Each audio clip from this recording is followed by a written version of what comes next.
राम श्रोताओं में आज आपके लिए पौष मास कृष्ण पक्ष की शुक्ला एकादशी का महात्म्य सुनाने जा रहा हूँ। तो सुनिए। कृष्ण ने पूछा, स्वामी पौष मास के कृष्ण पक्ष में जो एकादशी होती है उसका क्या नाम है, उसकी क्या विधि है तथा उसमें किस देवता की पूजा की जाती है, ये बताइए। भगवान श्री कृष्ण ने कहा, राजेंद्र बतलाता हूँ सुनो। बड़ी दक्षिणा वाले यज्ञों से भी मुझे इतना संतोष नहीं होता जितना एकादशी व्रत के अनुष्ठान से होता है। इसलिए श्रोता प्रयत्न करके एकादशी व्रत करना चाहिए। पौष मास के कृष्ण पक्ष में शुक्ला नाम की एक एकादशी होती है। उस दिन पूर्वोक्त विधान से ही विधि पूर्वक भगवान नारायण की पूजा करनी चाहिए। एकादशी कल्याण करने वाली है, अतः इसका व्रत अवश्य करना उचित है। जैसे नागों में शेषनाग, पक्षियों में गरुड़, देवताओं में श्री विष्णु तथा मनुष्यों में ब्राह्मण श्रेष्ठ, उसी प्रकार संपूर्ण व्रतों में एकादशी तिथि का व्रत श्रेष्ठ है। राजन, शुक्ला एकादशी को नाम मंत्रों का उच्चारण करके फलों द्वारा श्री हरि का पूजन करें। नारियल के फल, सुपारी, बिजोरा, नींबू, जमीरा नींबू, अनार, सुंदर आंवला, लौंग, बेर तथा विशेष आम के फलों से देवेश्वर श्री हरि की पूजा करनी चाहिए। इसी प्रकार धूप दीप से भी भगवान की अर्चना करें। शुक्ला एकादशी को विशेष रूप से दीप दान करने का विधान है। रात को वैष्णव पुरुषों के साथ जागरण करना चाहिए। जागरण करने वाले को जिस फल की प्राप्ति होती है वह हजारों वर्ष तपस्या करने से भी नहीं मिलता। नरक श्रेष्ठ, अब शुक्ला एकादशी की शुभ कारणी कथा सुनिए। चंपावती नाम से विख्यात एक पुरी है जो कभी राजा महिष्मत की राजधानी थी। राजा महिष्मत के 5 पुत्र थे, उनमें जो ज्येष्ठ था वह सदा पाप कर्म में ही लगा रहता था, पर स्त्रीगामी एवं वेश्यासक्त था। अपने पिता के धन को पाप कर्म में ही खर्च किया। वह सदा दुराचारण तथा ब्राह्मणों का निंदक था। वैष्णव एवं देवताओं की भी हमेशा निंदा किया करता था। अपने पुत्र को ऐसा पापाचार्य देखकर राजा महिष्मत ने राजकुमारों में उसका नाम लुम्बक रख दिया। फिर पिता और भाइयों ने मिलकर उसे राज्य से बाहर निकाल दिया। लुम्बक उस नगर से निकलकर गहन वन में चला गया।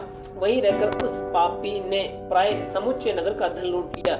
एक दिन जब वह चोरी करने के लिए नगर में आया तो रात में पहरा देने वाले सिपाहियों ने उसे पकड़ लिया।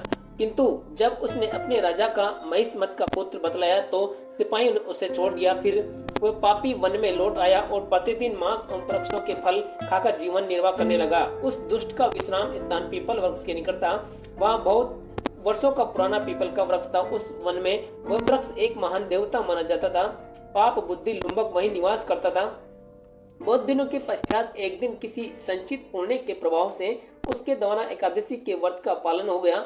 पौष मास में कृष्ण पक्ष की दशमी के दिन पापिष्ट लुम्बक ने वृक्षों के फल खाए और वस्त्रहीन होने के कारण रात भर जाड़े का कष्ट भोगा। उस समय न तो उसे नींद आई और न आराम मिला। वह निष्प्राण सो रहा था। सूर्य उदय होने पर भी उस पापी को होश नहीं हुआ। शुक्ला एकादशी के दिन लुम्बक बेहोश पड़ा रहा। दोपहर होने पर उसे चेतना प्राप्त हुई। फिर इधर उधर दृष्टि डालकर वह आसन से उठा और लंगड़े की भांति पैरों से बार बार लड़खड़ाता हुआ वन के भीतर गया। वह भूख से दुर्लभ एवं पीड़ित हो रहा था। राजन, उस समय लुम्बक बहुत से फल लेकर जो ही विश्राम स्थान पर लौटा तो ही सूर्यदेव अस्त हो गए। तब उसने वृक्ष की जड़ में बहुत से फल निवेदन करते हुए कहा, इन फलों से लक्ष्मीपति भगवान विष्णु संतुष्ट हो। यूं कहकर लुम्बक ने रात भर नींद नहीं ली। इस प्रकार अनायास ही उसने इस व्रत का पालन कर लिया।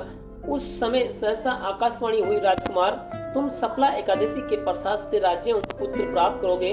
बहुत अच्छा कहकर उसने ये वरदान स्वीकार किया। इसके बाद उसका रूप दिव्य हो गया। तब से उसकी उत्तम बुद्धि भगवान विष्णु के भजन में लग गई। दिव्य आभूषणों की शोभा से संपन्न होकर उसने अंकंटक राज्य प्राप्त किया और 15 वर्षों तक वह उसका संचालन करता रहा। उस समय भगवान श्री कृष्ण की कृपा से उसके मनोज्ञ नामक पुत्र उत्पन्न हुआ। जब वह बड़ा हुआ तब लुम्बक ने तुरंत ही राज्य की ममता को छोड़कर उसे पुत्र को सौंप दिया और वह भगवान श्री कृष्ण के समीप चला गया, जहाँ जाकर मनुष्य कभी शोक में नहीं पड़ता। राजन, इस प्रकार जो शुक्ला एकादशी का उत्तम व्रत करता वह इस लोक में सुख भोग कर मरने के पश्चात मोक्ष प्राप्त होता है। संसार में वे मनुष्य धन्य हैं जो शुक्ला एकादशी के व्रत में लगे रहते हैं। उन्हीं का जन्म सफल है। महाराज, इसकी महिमा को पढ़ने सुनने तथा उसके अनुसार आचरण करने से मनुष्य राजसूय यज्ञ का फल प्राप्त होता है। जय श्री राम। अगर आप हमारे चैनल पर नए आए हो तो चैनल को सब्सक्राइब कर दीजिए और आपकी ये कथा पसंद आई हो तो आपके अपने परिवार और दोस्तों के साथ शेयर कर दीजिए और कमेंट में जय श्री लक्ष्मी नारायण लिख दीजिए। जय श्री राम।